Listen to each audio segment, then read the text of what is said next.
저는 이 시간 언약에 임봉한 자들이란 제목으로 하나님 말씀을 증거하려고 합니다. 오늘 본문 1절에 보면 그 임봉한 자는 이라는 말로 시작을 합니다. 그리고 임봉한 자들의 명단이 오늘 본문 27절까지 기록되어 있습니다. 이 인봉이라는 말이 성경 전체에서 첫 번째로 나오는 때가 언제인가 하면 오늘 본문 앞부분에 있는 9장 38절에 있는 단어입니다.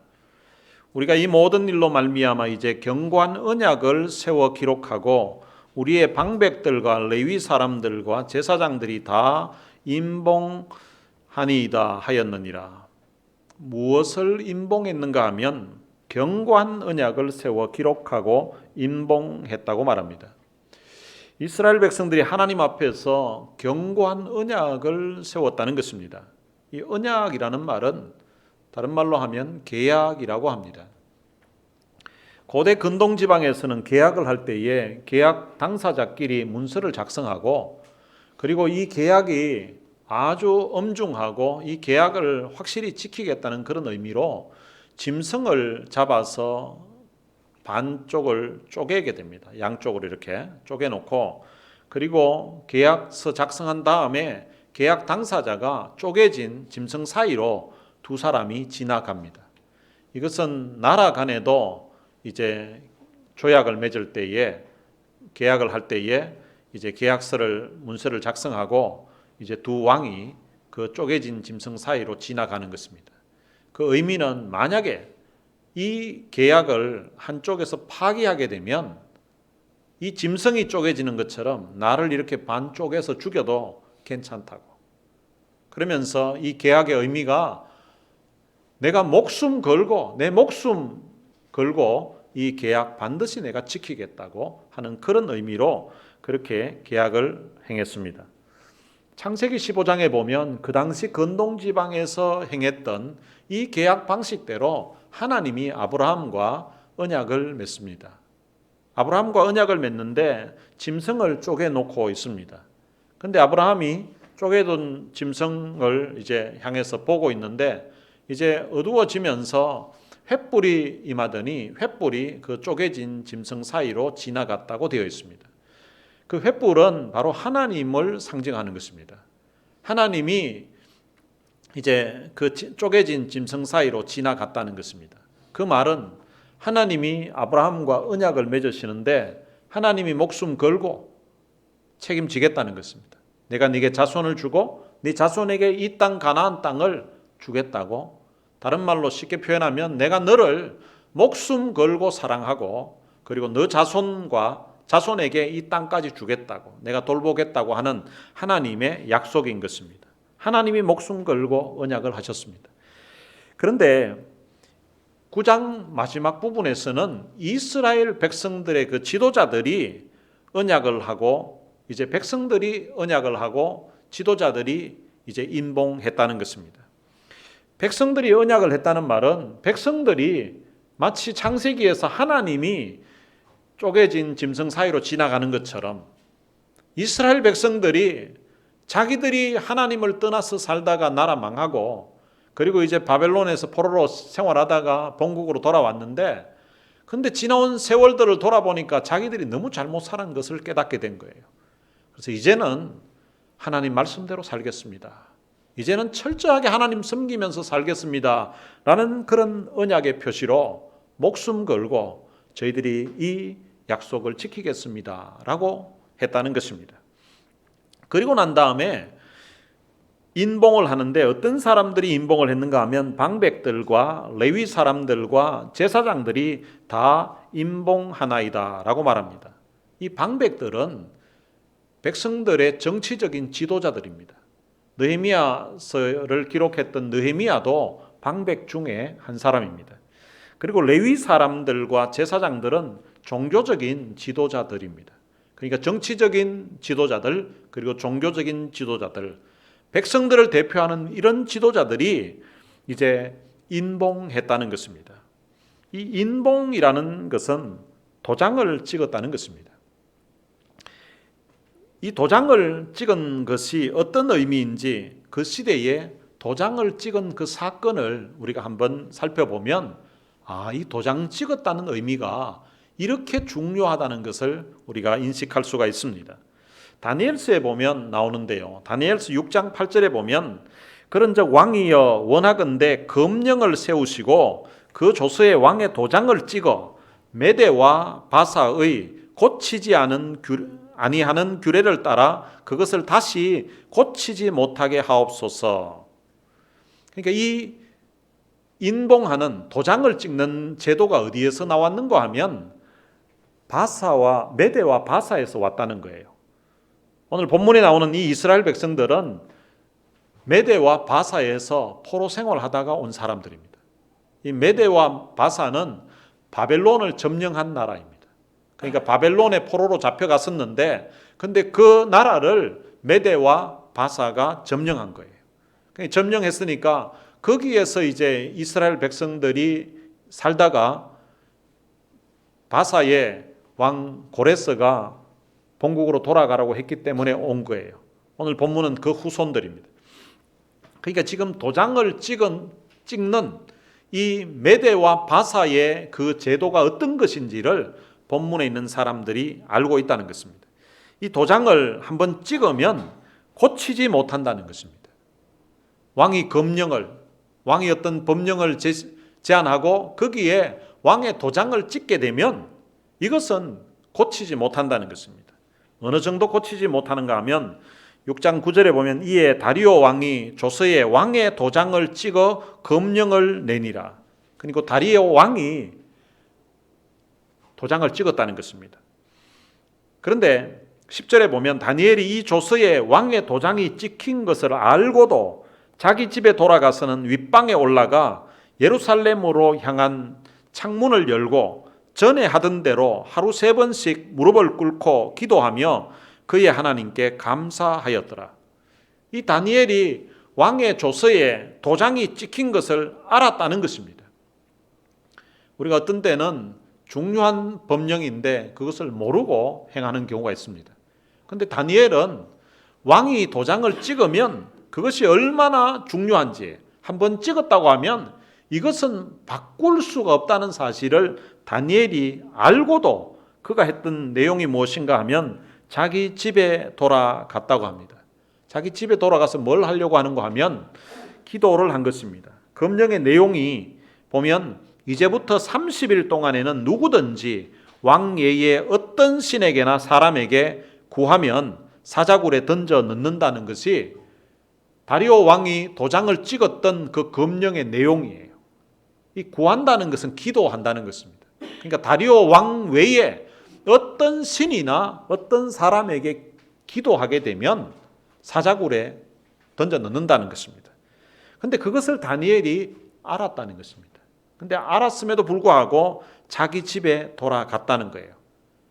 자기 집에 돌아가서 뭘 하려고 했는가 하면 기도하려고 돌아간 거예요. 자기가 늘 하던 기도 장소에서 기도하려고. 여러분 기도를 하더라도 자기 집에서 기도 안 하고 다른 데 그냥 가서 기도하면 저 사람이 기도하는지 뭘 잘 모를 수 있잖아요. 그런데 다니엘은 자기가 원래 하던 장소에 간 거예요. 그리고 윗방에 올라갔습니다. 여러분 기도를 하더라도 윗방에 올라가지 말고 그냥 지하실 있으면 지하로 가든지 아니면 창고 있으면 창고에 가서 거기서 기도하면 모를 텐데 그런데 윗방에 올라갔습니다. 그리고 예루살렘으로 향한 창문을 열었습니다. 기도를 하더라도 창문 닫고 안에 커튼 치고 이렇게 하면 바깥에서 집 안을 볼 수가 없잖아요. 그렇게 하면 될 텐데 원래 예루살렘을 향한 창문을 열고 기도했기 때문에 다니엘은 왕의 조서에 도장이 찍힌 것을 알면서도 전에 하던 대로 하는 거예요. 그 다음 보면 전에 하던 대로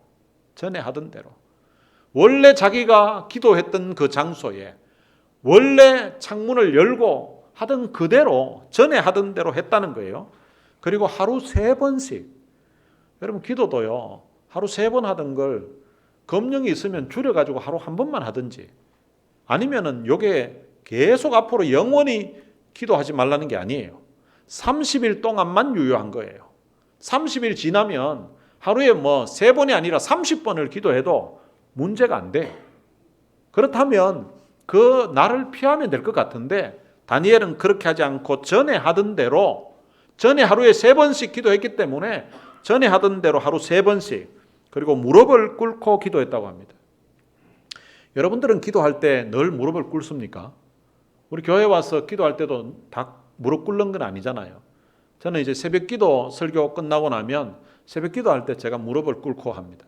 무릎을 꿇고 기도하다가 나중에는 이 무릎이 너무 저리고 그러면은 때로는 다시 편하게 앉아서 기도도 하고 하는데, 모든 사람이 무릎을 꿇는 건 아니잖아요. 근데 다니엘이 무릎을 꿇고 기도했다는 것입니다. 전에 이렇게 기도했기 때문에. 여러분, 집 바깥에서 보면 무릎을 꿇고 기도하지 않고 서서 돌아다니면서 기도할 수도 있잖아요. 서서. 그러면은 저 사람이 기도하는지 바깥에서는 모를 수도 있는데 누가 봐도 기도하는 것 알도록 전에 하던 대로 무릎을 꿇고 기도했습니다.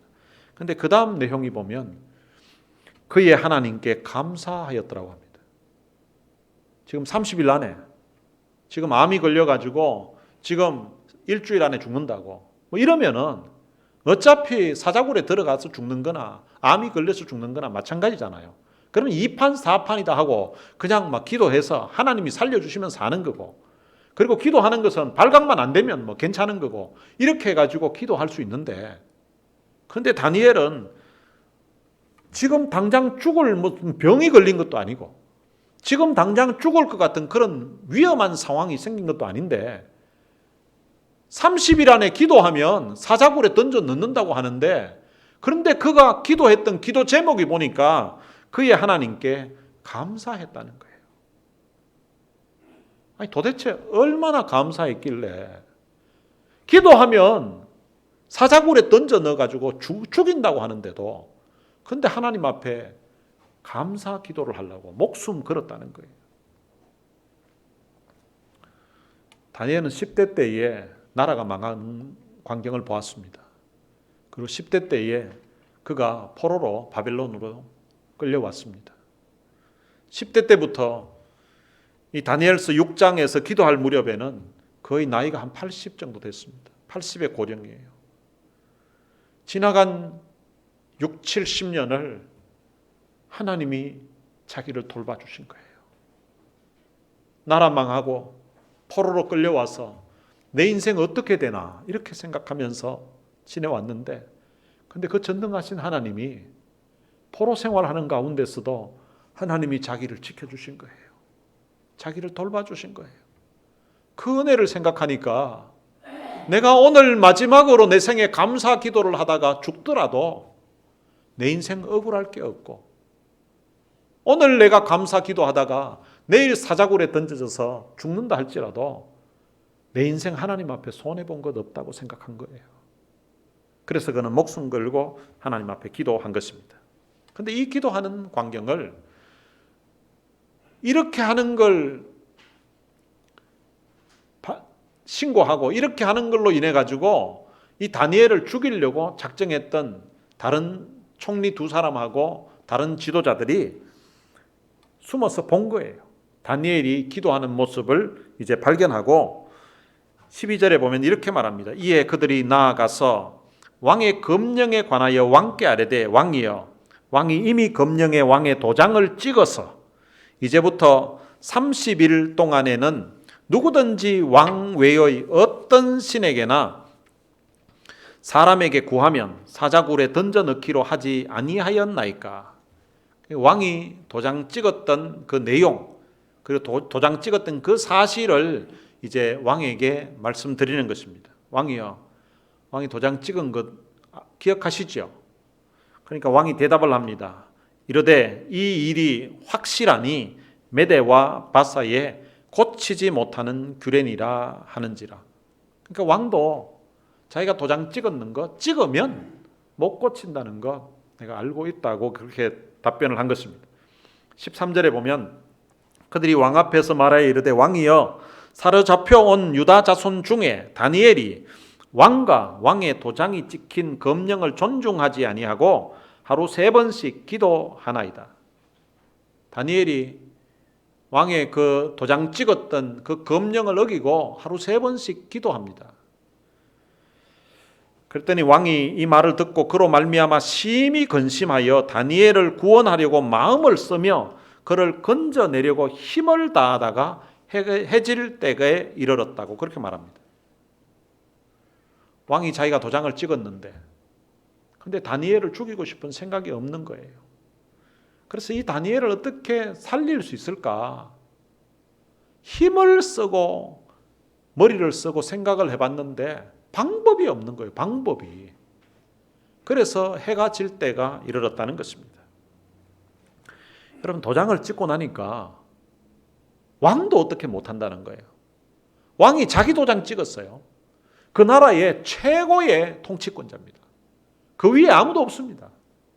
왕이 도장을 찍었는데 그걸 못 바꾼다는 거예요.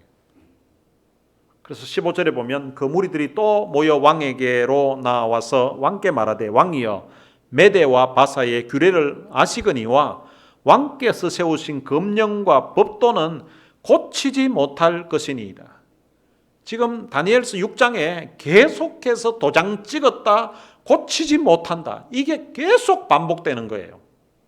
그리고 17절에서는 이에 돌을 굴려다가 굴어기를 막음에 왕이 그의 도장과 귀족들의 도장으로 봉하였으니 이는 다니엘에 대한 조치를 고치지 못하게 하려 함이었더라. 구구절절히 도장 찍으면 못 고친다는 거예요. 도장 찍으면 이거는 왕이 최고 높은 통치권자임에도 불구하고 방법이 없다는 거예요. 왕이 정말 사랑하는 다니엘인데 그 다니엘을 살릴 방법이 왕에게 없다는 거예요. 도장을 찍으면 고치지 못한다는 것이 바로 메대와 바사의 규례입니다. 그런데 오늘 본문에 나오는 이 백성들이 바로 그곳에서 포로 생활하다가 노예 생활하다가 온 거예요. 그 후손들이에요. 그래서 이 도장을 찍었다는 의미가 인봉했다는 의미가 이거는 한번 찍으면 목에 칼이 들어와도 죽더라도 이것은 고칠 수가 없다는 것을 이제 의미하는 것입니다. 10장에는 언약을 하고 임봉한 사람들의 이름이 기록되어 있습니다. 그들이 누군가 하면 방백들과 레위 사람들과 제사장들입니다. 이들은 다 백성들의 지도자들입니다. 이 사람들이 어떤 일을 했는가 하면 느헤미야 8장에 보면 수문학 광장에 온 이스라엘 백성들이 7월 첫째 날 모였습니다. 학사 에스라를 통하여서 하나님의 말씀을 이제 듣게 되는데 그 말씀 들으면서 그들이 깨닫기 시작했습니다. 그런데 깨닫게 되면서 그들이 울기 시작했습니다. 뭘 깨달아서 울었을까? 아마 두 가지를 깨달았을 것 같아요. 하나는 하나님께서 그들과 그들 조상들에게 베풀어 주신 은혜가 너무 컸다는 거예요.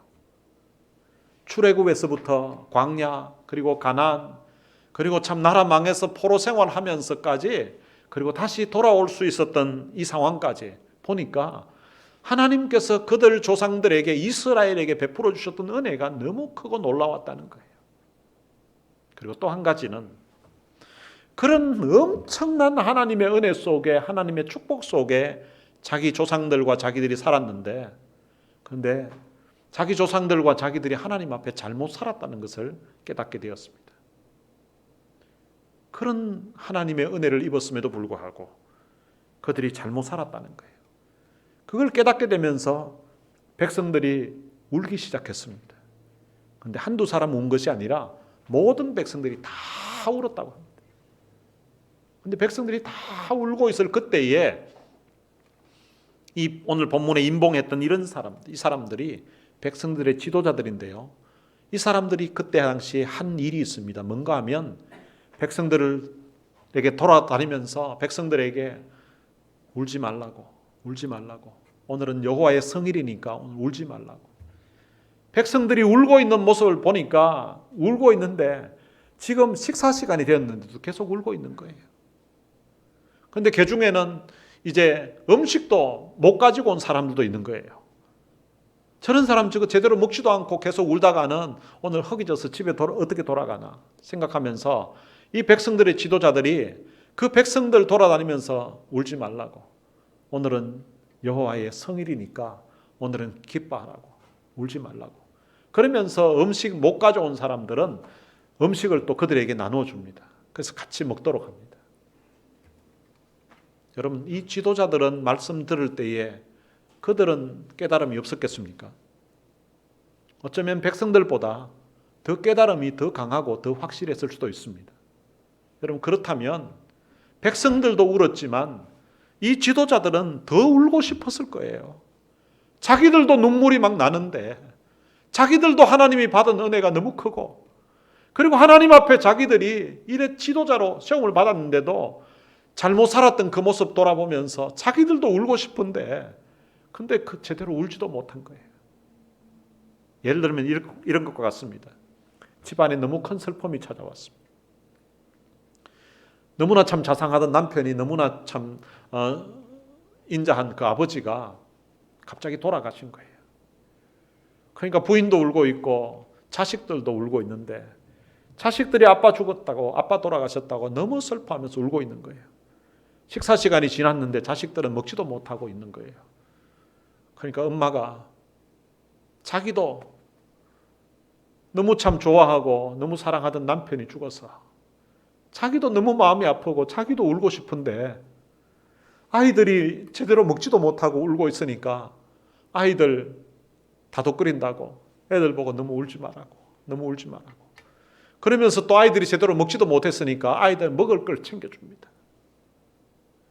엄마도 울고 싶은데 엄마는 더 힘든 것 같은데, 그런데 아이들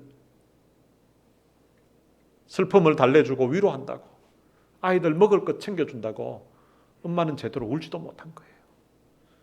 바로 오늘 본문에 이 지도자들이 바로 그런 상황이었습니다. 그래서 백성들 다 이제 먹이고 돌려보내고 난 다음에 이 사람들이 어제 울고 싶었는데, 낮에 울고 싶었는데 제대로 울지를 못한 거예요. 그래서 그 다음날 학사 에스라를 또 찾아왔습니다. 우리들에게 다시 말씀을 좀 들려주십시오. 어제 사실은 우리도 울고 싶었는데, 아니 우리도 눈물이 났는데 백성들 너무 울고 있어서 그거 참 백성들 돌보고 백성들 먹지도 못하는 사람들이 있어가지고 그 사람들 먹을 것들 이렇게 챙겨주고 하느라고 저희들은 제대로 울지도 못했습니다. 저희들이 뭘 또 잘못했는지, 하나님의 은혜가 얼마나 컸는지 저희들에게 다시 좀 말씀 들려달라고 했습니다. 그때 학사 에스라가 초막절을 지켜야 된다는 사실을 일러주었습니다. 이 초막절을 지키지 않았다는 것은 출애굽의 은혜를 베풀어 주셨던 그 하나님의 은혜를 잊어버렸다는 거예요. 그래서 그 초막절을 지켜야 된다는 그 사실을 말씀을 통해서 깨닫게 되면서 다시 이들이 온 이스라엘 백성들을 다 불러 모아가지고 우리가 초막절을 지켜야 된다고, 애굽 땅 종되었던 곳에서 우리를 인도해 내시고 광야에서 우리를 참 돌봐주셨던 그 하나님의 은혜를 생각하면서 하나님이 우리들에게 초막절 절기를 지키라고 했는데 우리가 그 절기를 이때까지 제대로 못 지켰다고, 이제 오늘부터라도 초막절 절기를 지키자고 해서 온 백성들 다 불러가지고 초막절 절기를 성대하게 여호수아 이래로 그만큼 성대한 초막절이 없었던 역사상 최고의 초막절을 지켰습니다. 그 초막절 절기를 지키면서 또 말씀을 듣는데 너무 큰 은혜가 주어진 거예요. 그래서 초막절 절기를 끝나고 나서 다시 백성들이 모였습니다. 모여서 이번에는 아예 모일 때에 굵은 베옷을 입고 왔습니다. 회개하기 위해서. 그리고 금식하면서 기도했습니다.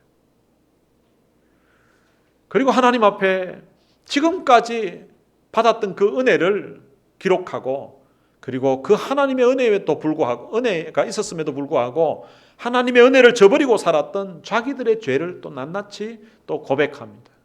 그리고 난 다음에 하나님 앞에 언약을 세웠습니다. 그리고 인봉했다는 것입니다. 여기에 오늘 본문에 보면 사람들의 이름이 쭉 나옵니다. 성경을 웬만큼 읽어도 이런 사람도 있었나 할 정도의 생소한 그런 사람들이 대부분입니다. 이 말들이 어떤 사람은 히브리어로, 어떤 사람은 또 바벨론에서 사용하는 그런 이름도 있을 수 있습니다. 그래서 우리가 이 부르기에도 쉽지 않습니다. 근데 이런 사람들의 이름이 쭉 기록되어 있는데요. 아니 뭐 이런 사람들을 이름을 이렇게 많이 적어놨나 우리는 생각할지 모르지만, 이 사람들은 그 시대에 백성들을 위해서 자기들도 울고 싶었는데 자기들의 울음을 중재하고 백성들을 돌봤던 사람들이에요. 그리고 그 시대에 참 자기 목숨을 걸고 언약을 세우고 인봉했던 그런 사람들입니다. 몇 명이 나오는가 하면 총 84명의 사람이 언약에 인봉한 사람의 명단으로 나옵니다. 이 사람들은 자기 목숨을 걸고 앞으로는 절대 변치 않고 하나님을 섬기겠다고 결단한 그런 믿음의 사람들입니다. 1절에서 8절까지는 총독 느헤미야의 이름으로 시작해서 제사장들의 이름이 나옵니다. 그때 당시 모든 제사장들이 아니라 제사장들도 그 가문마다 최고의 우두머리 되는 사람을 기록한 것입니다. 그리고 9절에서 13절에는 레위 사람들의 이름들이 기록되어 있습니다. 레위 사람들도 그 집안마다 최고 높은 사람들의 이름을 기록한 것입니다. 그리고 14절에서 27절에는 백성의 우두머리, 즉 지도자들의 이름을 기록하고 있습니다. 이들은 모두 하나님 앞에 철저하게 금식하고 그리고 베옷을 입고 회개 기도를 하고 난 다음에 오늘부터 하나님 앞에 거룩한 삶을 살겠다고 결단한 그런 믿음의 사람들입니다. 인봉한 사람들의 명단 맨 앞에 나오는 사람이 누군가 하면 바로 느헤미야라는 사람입니다. 이 느헤미야는 바사에서, 즉 페르시아에서 관원으로 그는 참 아무 걱정 없이 편안한 삶을 누리면서 살던 사람이었습니다. 그런데 이 이스라엘 백성들을 위하여서 페르시아의 그 편안한 삶을 포기하고 유다의 총독으로 자원해서 온 분입니다. 그는 총독으로 왔어도 당연히 받아야 될 그 총독의 그 봉급을 받지 않고 성벽을 쌓기 위해서 자기 몸과 자기 삶을 헌신하면서 살았던 사람입니다. 이 성벽 쌓는 일을 방해하는 세력들이 있었습니다. 심지어는 방해 정도가 아니라 느헤미야를 아예 암살하고 죽이려고 하는 사람들이 있었습니다. 그럼에도 불구하고 이 느헤미야는 목숨을 걸고 백성들을 위하여서 성벽을 쌓고, 그리고 성벽뿐만 아니라 이런 영적인 부흥과 그리고 새로운 개혁을 하는 데에 앞장섰던 인물입니다. 이런 느헤미야의 목숨을 건 헌신이 없었으면 성벽 쌓는 일도, 이런 놀라운 부흥의 역사도 이스라엘 역사에 일어나지 않았을 것입니다. 여러분, 우리에게는 목숨을 건 정도가 아니라 실제 자신의 목숨을 버리신 분이 계십니다. 그분이 누군가 하면 바로 우리의 구주 되신 예수 그리스도이십니다. 그분은 페르시아의 편안한 삶 정도가 아니라 하늘의 영광을 버리시고 이 땅에 우리를 위해서 찾아오셨습니다. 그분은 자신의 봉급 정도가 아니라 자신의 목숨을 십자가의 죽음의 자리에 우리를 대신해서 내어주셨던 분이십니다. 그가 흘리신 보혈로 우리의 모든 죄가 사함을 받게 되었고, 그의 죽음으로 우리가 구원을 받게 되었습니다. 그분은 짐승을 갈라놓고 언약을 하는 정도가 아니라 자기의 목숨을 십자가에 죽음으로 내어주시면서 우리와 하나님과 더불어 언약을 맺게 하셨던 분이십니다. 바로 그 십자가의 사랑으로 전에는 우리가 지었던 죄로 말미암아 하나님으로부터 다 멀리 있었던 사람들인데 이제는 하나님의 아들, 하나님의 딸이 되어 있습니다.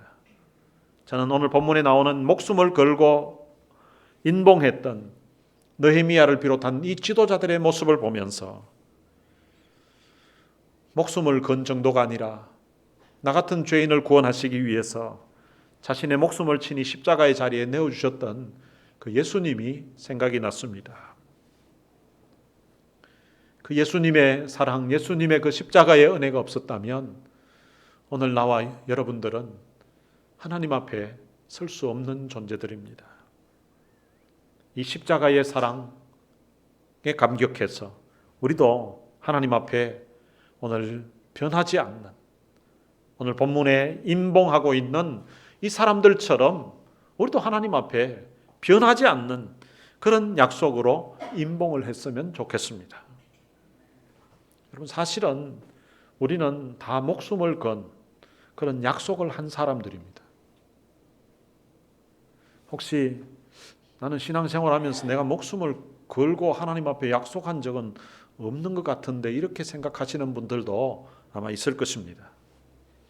여러분, 우리가 예수 믿으면서 세례를 받았다는 것은 바로 예수님과 연합했다는 것입니다. 예수님과 어떤 연합을 했는가 하면 바로 세례를 통하여서 예수님의 죽음과 연합을 하고, 그리고 예수님과 부활과 연합했다고 성경은 기록하고 있습니다. 로마서 6장 3절과 4절에 보면 무릇 그리스도 예수와 합하여 세례를 받은 우리는 그의 죽으심과 합하여 세례를 받은 줄을 알지 못하느냐. 그러므로 우리가 그의 죽으심과 합하여 세례를 받음으로 그와 함께 장사되었나니 이는 아버지의 영광으로 말미암아 그리스도를 죽은 자 가운데서 살리심과 같이 우리로 또한 새 생명 가운데서 행하게 하려 함이라. 우리가 세례를 받는다고 하면 원래 세례는 물에 잠기는 것입니다. 저희 교회는 장로교라서 잠기진 않고 그냥 물을 약간 머리에 이렇게 바르는 걸로, 뿌리는 걸로 그렇게 약식으로 드립니다. 근데 원래 세례의 의미는 물에 잠기는 거예요. 사람이 물속에 들어가면 죽습니다. 세례를 받는다는 말은 물에 잠긴다는 것인데, 물에 들어가는 건데 우리 옛사람이 죽었다는 거예요. 그리고 물에 들어갔다가 다시 나왔다는 말은 이제 새 사람으로 산다는 거예요. 그래도 우리는 물에 잠기지 않았다고 이렇게 그 의미를 다르게 생각하면 안 됩니다. 우리만 세례를 그렇게 받은 것이 아니라 구약의 이스라엘 백성들도 우리처럼 다 그렇게 세례를 받았습니다. 우리 장로교처럼. 또 구약에서 또 장로교처럼 세례받았다는 이야기는 처음 듣는 것 같은데요. 이렇게 혹시 생각하시는 분도 있을 수 있습니다. 성경에 보면 고린도전서 10장 1절과 2절에 이렇게 기록하고 있습니다. 형제들아, 나는 너희가 알지 못하기를 원하지 아니하노니 우리 조상들이 다 구름 아래에 있고 바다 가운데로 지나며 모세에게 속하여 다 구름과 바다에서 세례를 받고, 이렇게 되어 있습니다. 이스라엘 백성들이 홍해를 건넌 사건을 사도 바울이 모세에게 속하여 다 구름과 바다에서 세례를 받았다고 합니다. 홍해를 지났습니다. 그런데 실제 이스라엘 백성들이 홍해의 그 물 속에 잠겼다가 나온 것은 아닙니다. 성경에 보면 바다가 이제 물이 갈라지고 벽을 이루었고, 그리고 마른 땅을 이스라엘 백성들이 지났다고 되어 있습니다.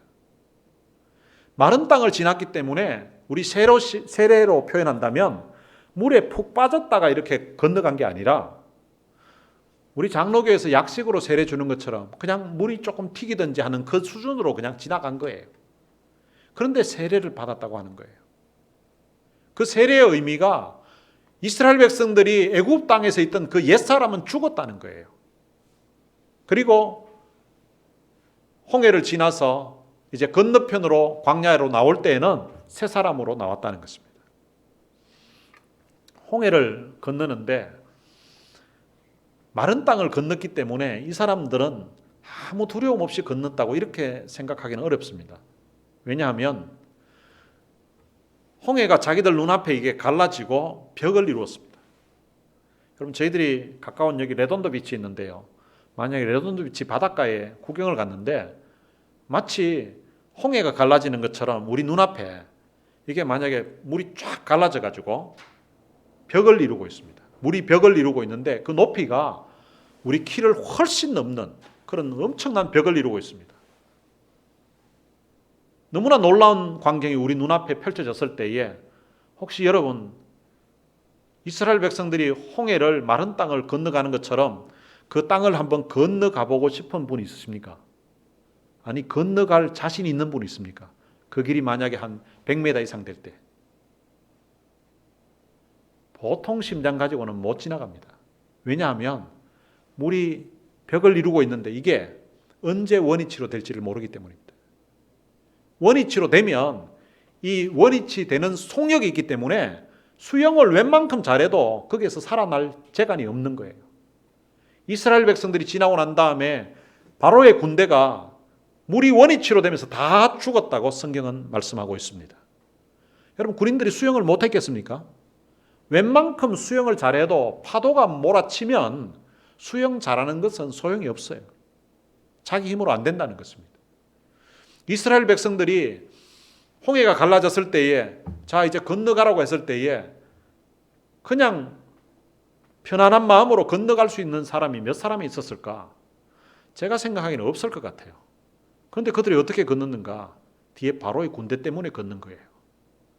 바로의 군대들이 오니까 지금 안 건너면 죽는 거예요. 안 건너면 죽으니까 어쩔 수 없이 지금 홍해가 이제 갈라져 있으니까 지나가야 되는 거예요. 뒤에 바로의 군대만 오지 않았으면 자 건너가라고 하면 건너가기 쉽지 않았을 것 같아요. 건너가면서도 아마 불안했을 거예요. 이거 언제 원상태로 되지? 이거 원상태로 되면 우리 어떡하지? 막 이러면서 떨면서 아마 갔을 수도 있습니다. 근데 드디어 건너편까지 무사히 건너왔습니다. 휴, 살았다고 아마 안도의 한숨 쉬었을 것 같아요. 근데 안도의 한숨 쉬자마자 그런데 그 물이 다시 원상태로 돼버렸습니다. 근데 거기에 자기들을 추격해오던 바로의 군대가, 애굽의 군대가 다 수장되어서 죽어버렸습니다. 살았다는 것을 이제 느끼게 되는 거죠. 너무 감격해서 그들이 춤을 추고 노래한 것입니다. 홍해로 들어가는 길은 사실은 바다 중앙으로 들어가니까 이게 죽음의 길처럼 생각했었는데 근데 지나가 보니까 그게 죽음의 길이 아니라 생명의 길이었습니다. 우리가 예수를 믿고 세례를 받는 것도 그리스도와 함께 십자가에 못 박히는 죽음의 길입니다. 그러나 그것은 죽는 길이 아니라 사실은 생명의 길인 것입니다. 그래서 사도 바울은 이렇게 고백합니다. 내가 그리스도와 함께 십자가에 못 박혔나니 그런즉 이제는 내가 사는 것이 아니요 오직 내 안에 그리스도께서 사는 것이라. 이제 내가 육체 가운데 사는 것은 나를 사랑하사 나를 위하여 자기 자신을 버리신 하나님의 아들을 믿는 믿음 안에서 사는 것이라. 나의 옛사람은 죽었다는 것입니다. 이제는 세례를 통하여서 새롭게 태어나서 이제는 그리스도를 위하여서 하나님의 아들을 믿는 믿음 안에서 새 인생으로 산다고 그렇게 고백하고 있습니다. 오늘 본문에 나오는 이 84명의 사람은 모두가 다 이제는 하나님 말씀대로 살겠다고, 하나님 앞에 거룩하게 살겠다고 자기 목숨 걸고 결단한 사람들입니다. 사실은 우리는 세례를 받으면서도 이렇게 목숨을 거는 그런 결단이 원래는 있어야 된다는 사실을 모르고 지금까지 신앙생활을 했는지도 모르겠습니다. 어떤 사람은 결혼을 했는데 남편으로서 가장으로서 해야 되는 역할이 뭔지를 모르다가 어느 날 철이 들고 이제 내가 이렇게 살아서는 안 되겠다고 생각하시는 사람이 있습니다. 그리고 바르게 사는 사람이 있어요. 어쩌면 그런 사람처럼 내가 예수 믿고 세례를 받은 지가 오랜 세월이 지났는데 그 세례의 의미가 어쩌면 오늘 본문에 나오는 목숨 걸고 언약을 하고 목숨 걸고 도장을 찍었던 이런 결단이 있었다는 사실을 모르고 지금까지 신앙생활했는지도 모르겠습니다. 지금까지 몰랐다면 오늘 본문에 나오는 이 이스라엘 백성들의 그 지도자들처럼 그리고 함께 대표로 했기 때문에 모든 백성들이 함께 동참한 것입니다. 오늘 우리들도 비장한 각오로 하나님 앞으로는 철저하게 하나님 말씀대로 살겠습니다. 그리고 하나님을 위해서 살겠습니다. 목에 칼이 들어와도 믿음으로 살겠습니다. 라는 그런 결단을 하나님 앞에 하고 남은 삶을 믿음으로 살게 되시기를 주님의 이름으로 축원합니다. 오늘 들은 말씀을 생각하면서 같이 찬양을 한 곡 부르겠습니다. 이름 없이 빛도 없이라는 찬양입니다. 오늘 들은 말씀을 생각하면서 또 또한 이 가사의 의미를 생각하면서 함께 이 찬양 부르시겠습니다.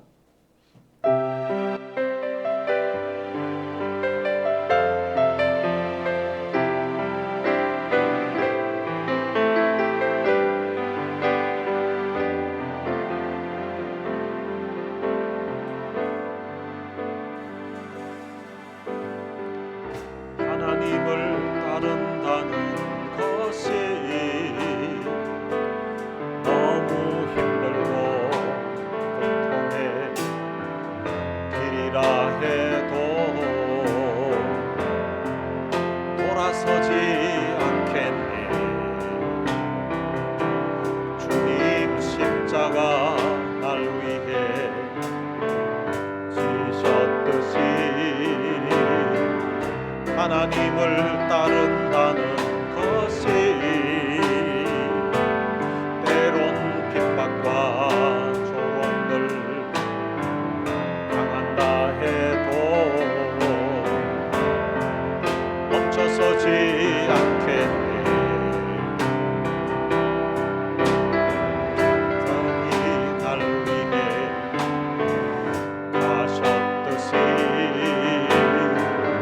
사람들은 나에게 말하지 좀 더 편하고 넓은 길로 오라고.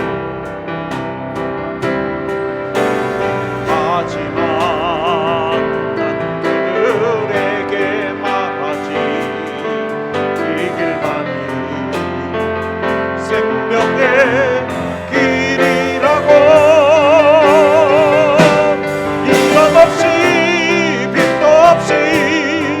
어떤 대가도 없이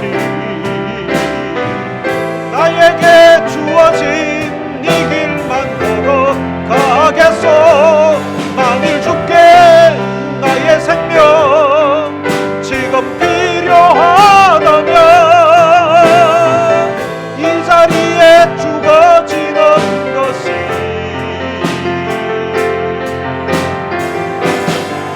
나의 삶이니까요.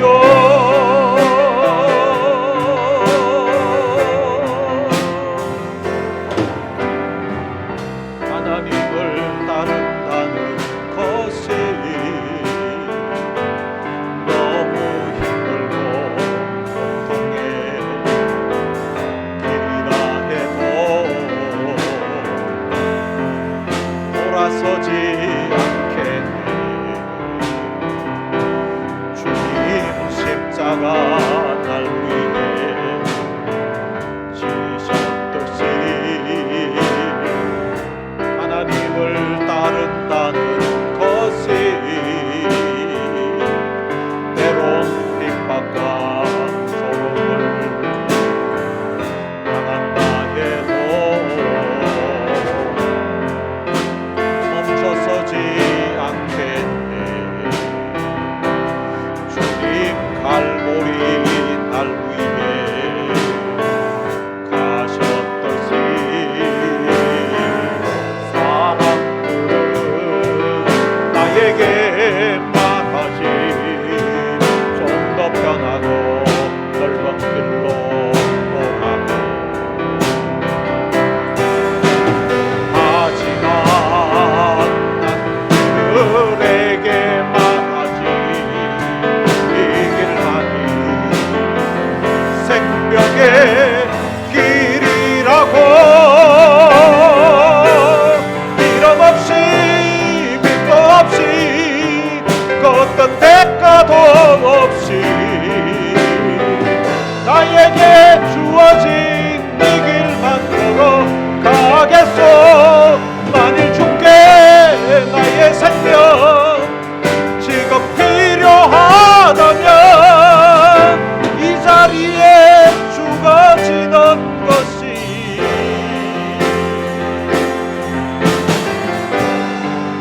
주님 뜻이니까요.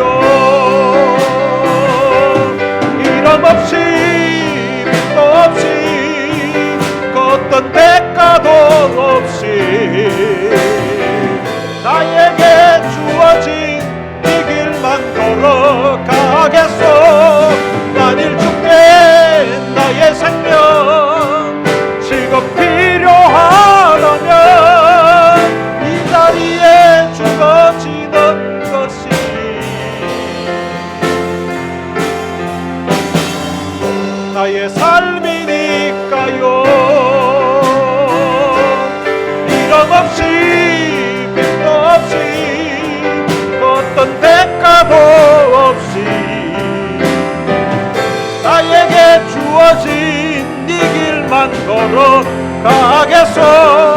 만일 죽게 나의 생명 지금 필요하다면 이 자리에 죽어지는 것이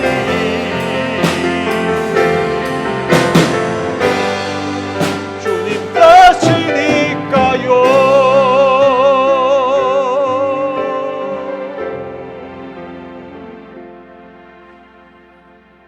오늘 들은 말씀을 생각하면서 우리도 같이 한번 기도했으면 좋겠습니다. 어쩌면 자기들도 울고 싶었는데 근데 그 백성들 돌보느라고 제대로 울지도 못하고 백성들 먹을 것 챙겨주더라고 자기들은 제대로 참 돌보지도 않고 지냈던 이들이 다시금 더 말씀 듣고 싶어서 그들끼리 모여서 또 하나님의 말씀 듣고 도전받고 은혜 받아서 초막절 절기를 지키고 절기가 끝난 다음에는 아예 금식하면서 베옷을 입고 작정하고 기도하고 그리고 목숨 걸고 이제는 하나님 말씀대로 살겠습니다. 이제는 하나님 뜻대로 살겠습니다. 하나님의 거룩한 백성으로 살겠습니다. 목숨 걸고 언약을 세우고 목숨 걸고 임봉했던 이 백성들의 지도자들처럼 오늘 우리가 신앙생활하면서 이런 결단이 좀 있었으면 좋겠습니다. 나를 위해서 십자가에 목숨을 내어주셨던 그 주님의 사랑, 그 십자가의 사랑을 생각하면서 주님 나도 어떤 어려움이 닥쳐와도 어떤 환난이 닥쳐와도 남은 생에 믿음으로 살겠습니다. 내게 경제적인 손해가 오더라도 아니 내 목에 칼이 들어와도 하나님 주님 부인하지 않겠습니다. 하나님 섬기며 살겠습니다. 예배하며 살겠습니다. 이런 결단의 기도가 오늘 여러분들에게 있기를 바랍니다. 우리 다 같이 통성으로 기도하시겠습니다. 살아계신 아버지 하나님 은혜를 감사합니다. 많은 사람 가운데 저희들을 선택하여서 하나님의 귀한 자녀 삼아주신 것 참으로 감사합니다. 우리를 위해서 하나밖에 없는 아들 예수 그리스도를 십자가의 죽음으로 내어주셨던 것 참으로 감사합니다. 그 십자가의 사랑, 그 십자가의 오늘 우리가 구속고 죄사함을 받게 하시고 오늘 우리가 죄사함 받고 하나님의 귀한 자녀가 되게 해주신 것 참으로 감사합니다. 오늘 본문에 나오는 목숨 걸고 언약을 세우고 목숨 걸고 임봉했던 느헤미야를 비롯한 84명의 그 모든 지도자들처럼 오늘 주님 이 시대 가운데 하나님 앞에 믿음으로 살 것을 결단하게 해주시고 목숨 걸고 우리도 임봉하고 우리도 언약을 세우는 자리에 설 수 있도록 은혜를 베풀어 주옵소서. 우리가 사실은 세례를 받으면서 그리스도와 함께 우리 옛사람이 죽었다고 했었는데 아직도 여전히 꿈틀거리고 있고 여전히 살아있는 우리 옛사람을 이 시간 십자가에 못 박아 죽게 하시고 오늘 예수 안에서 새롭게 살 수 있도록 우리 하나님이 도와주시기를 원합니다. 하나님 우리 옛사람이 죽기를 원합니다. 우리 옛사람이 소멸되기를 원합니다. 하나님 내 안에 있는 모든 자아가 죽게 해주시고 옛사람이 죽게 해주시고 하나님 앞에서 새롭게 결단하고 믿음으로 살아갈 수 있도록 우리 하나님 은혜를 베풀어 주옵소서. 백성들 돌보느라 제대로 오지도 못하고 백성들 돌보느라 제대로 먹지도 못했던 하나님 그 백성들을 가슴에 품고 믿음으로 살았던 이 위대한 족장들 위대한 지도자들 84명의 모습을 하나님 본받기를 원합니다.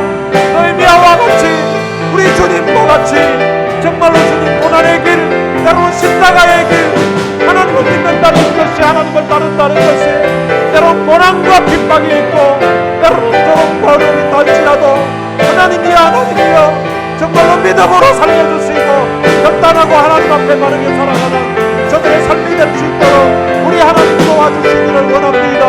하나님 아버지 우리가 함께 부른 찬양처럼 오늘 우리가 믿음으로 결단하게 하시고 하나님이여 우리가 이름 없이 빚도 없이 어떤 대가도 없이 나에게 주어진 이 사명의 길 이 삶의 길을 주님 믿음으로 가게 하여 주옵소서.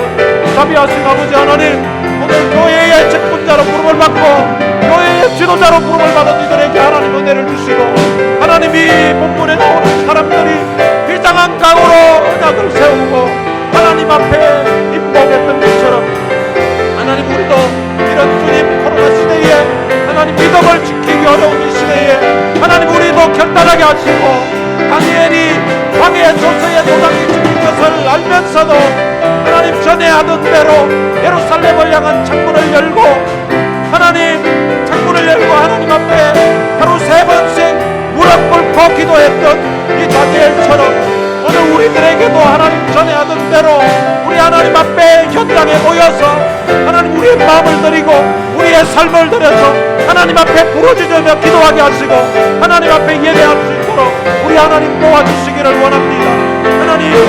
하나님 앞에 예배드릴 때에 기적을 경험하게 해주시고 우리가 하나님 앞에 기도할 때에 하나님께서 캄보디아에 놀라운 역사가 일어나게 해주시고 하나님의 살아계신 하나님의 역사가 아버지 하나님 기적으로 나타나게 하여 주옵소서. 다니엘이 믿음을 지키기 위해서 하나님 앞에 믿음으로 살았더니 하나님께서 사자굴에 들어갔음에도 불구하고 하나님이 살려주셨던 것처럼 하나님 우리가 함께 믿음으로 살고 하나님 앞에 기도할 때에 하나님의 살아계신 하나님의 역사를 우리의 삶 가운데서 경험하고 맛볼 수 있도록 주여 우리에게 은혜를 베풀어 주옵소서.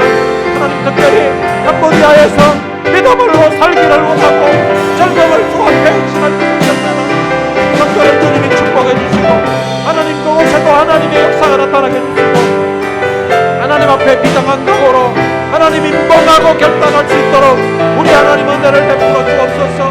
어려울 때 믿음으로 결단하게 하시고 어려울 때 믿음으로 주님 바라보게 하시고 그리함으로 말미암아 믿음 안에서 승리할 수 있도록 주님이 도와주시기를 원합니다. 하나님이 둘러서 교회를 축복해 주시고 하나님 앞에 예배드리는 모든 성도들을 축복해 주시고 온라인을 통하여서 또한 함께 예배드리는 모두에게도 하나님이 은혜를 주셔서 하나님 우리도 하나님 앞에 목숨 걸고 약할 수 있도록 해주시고 우리도 하나님 앞에 목숨 걸고 인봉할 수 있도록 우리 하나님 은혜를 베풀어 주옵소서. 하나님 우리가 세례를 받을 때에 그 세례의 진정한 의미를 모르고 우리가 받았습니다. 하나님 지금이라도 우리가 하나님 세례의 진정한 의미를 깨닫소서. 우리 옛사람이 십자가에 못 박혀 죽게 해주시고 주님 안에서 새롭게 새 사람으로 살게 하여 주옵소서. 이제는 나를 위해 사는 것이 아니라 내 안에 계신 예수 그리스도를 위하여서 남은 삶을 살아갈 수 있도록 우리 하나님 은혜를 베풀어 주옵소서. 주여 우리에게 은혜를 주옵소서. 주님 우리를 축복해 주옵소서. 하나님 앞에 믿음으로 결단하고 살아가는 우리 모든 성도들이 될 수 있도록 주여 우리를 축복해 주시옵소서. 주님 감사합니다. 우리의 마음의 다짐 우리의 결단이 어떠한지 갖도록 해주시고 우리의 마음에도 주님 비상한 각오가 있게 해주시고 하나님 앞에 나 예수 위에 죽는다는 그런 결단이 있게 하여 주옵소서. 예수 날 위해 죽으셨으니 나 예수 위에 죽으라고 고백했던 장로님 기도처럼 오늘 우리들의 마음에도 이런 비상한 각오가 있게 해주셔서 믿음으로 신앙생활하고 성도의 각오로 신앙생활하는 저들의 삶이 될 수 있도록 우리 하나님 은혜를 베풀어 주옵소서. 오늘 이 시간 예배드리는 모두에게 하나님 마음에 비장한 각오가 있게 해주시고 새로운 다짐과 결단이 있을 수 있도록 우리 하나님께 도와주시옵소서. 하나님 감사합니다. 우리의 마음에 이런 결단이 있게 해주옵소서. 우리의 마음이 헛다리지 않도록 도와주시옵소서. 하나님 우리의 마음을 인도하고 주님 앞에 주셔서 결단할 수 있도록 은혜를 주시옵소서. 감사합니다.